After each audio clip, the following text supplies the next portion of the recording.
We are finally back on our route after a long delay there.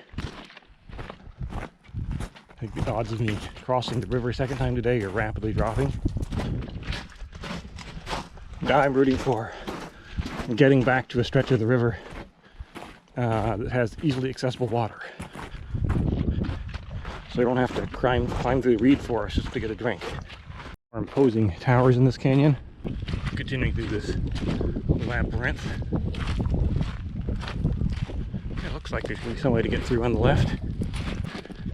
Now back to the southwest. Fortunately, there's a little bit of a zigzag here through this maze of big rocks. At least I'm not getting lost this time. Hey, just to be clear, although I have GPS with me, I didn't download any of the maps onto it because, you know, GPS can run out of battery, so I'm relying entirely on paper maps, which today maybe hasn't worked out so well, but you know, if you practice using paper maps all the time, you hone your skills and they never run out of batteries. I don't think it can get wet, but that's why I have them in a plastic bag. We've come up from down there, out of this maze of rocks,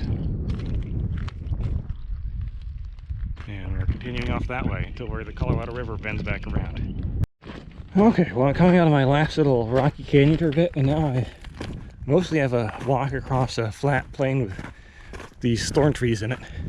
And a couple little rocks like this one up ahead I need to walk around, but it looks like they should be pretty flat to rock between them, so I got hopefully a nice fast 2 miles that'll help me catch up some distance, so I can at least get close to where I'm going to do my swim. Okay, well, as the sun gets low here, I finally reached the end of our long, like 2 mile, relatively straight stretch.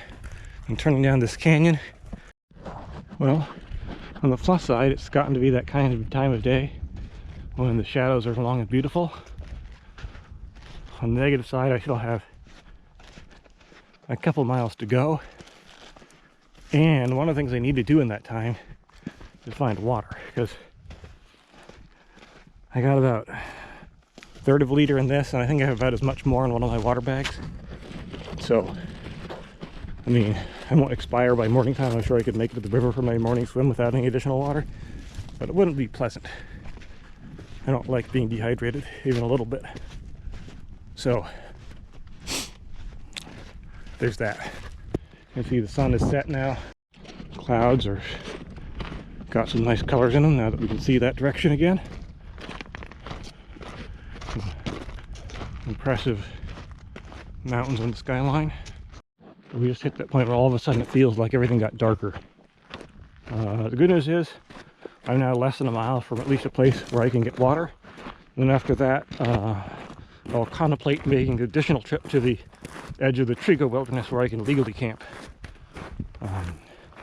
We'll see whether that's a safe option at that time.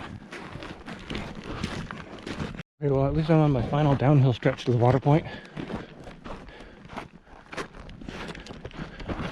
And maybe the skyline you can still see with the GoPro at least. Okay, sky is still darkening. I think the place I can get water is basically on the other side of these rocks here. So you can already see how there's all the scrub. Well, you probably can't see because it's too dark. But if you could see, there's starting to be a lot of scrub brush because we're getting close to the river here. My hope is that someone has illegally cleared a path down to the water so that I don't have to hack my way through reeds. Go down till the thorn bushes stop me. And there's a heavily beaten mule path here. Sometimes mules know the way to the water. It's rapidly getting too dark to tell where the hell I'm going.